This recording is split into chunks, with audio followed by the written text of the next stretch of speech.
So one thing I feel like I catch myself saying to MAGA all the time is, it's not about you. So many of their arguments and so many of their talking points always comes back to themselves in a situation where it's not really about them at all. Every Pride Month, we have to hear them sit back and complain about why isn't there a straight Pride Month? And we have to explain to them because it's not about you. And in this next clip we're going to talk about with Mike Johnson, he makes one of the most ridiculous arguments that I hear so many MAGA conservative men make, which is that his mom chose to have him. He was the result of an unplanned pregnancy. His mom could have had an abortion, but she chose life. And that's why he's so glad that they got rid of Roe versus Wade. It's one of the stupidest analogies ever. I'm going to let him spew it, and then we're going to break it down. Take a look.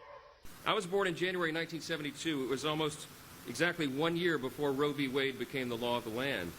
I was the product of an unplanned teen pregnancy, and I am so eternally grateful that my mom and dad ignored all the people who told them to just take care of that problem, and they chose to embrace life and to have me, the first of their 4 children. If they...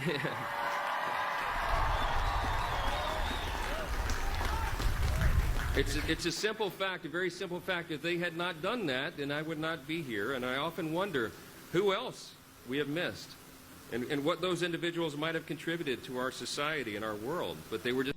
Now, I know what so many of y'all were thinking as you were sitting there watching that clip, because I was thinking the exact same thing. I'm not going to say it out loud, but I will say this to MAGA Mike Johnson. It's not about you, okay? And when people makes this argument, oh, my mom almost had an abortion. I was the product of an unplanned pregnancy, and so, therefore my mom decided to have me anyway, and I'm so glad that she did.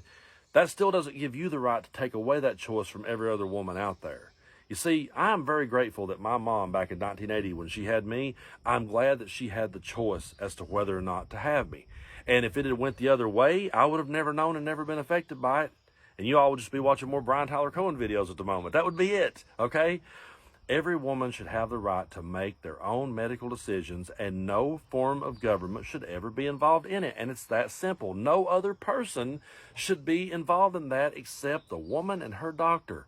Anyone else's opinions, anyone else's feelings on this, anyone else's mom making the decision for them, all those things are absolutely irrelevant. And I hate when people try to use those as talking points. And I'm never impressed with people like Mike Johnson when they talk about being pro-life. I'm never impressed with pro-lifers because they're never pro-life. They're never out there trying to help anyone that's alive today. As a matter of fact, their policies goes against people that are out there trying to make it in the world, goes against children that are trying to make it in the world. You can't be pro-life and strip babies away from their parents and send their parents out of the country with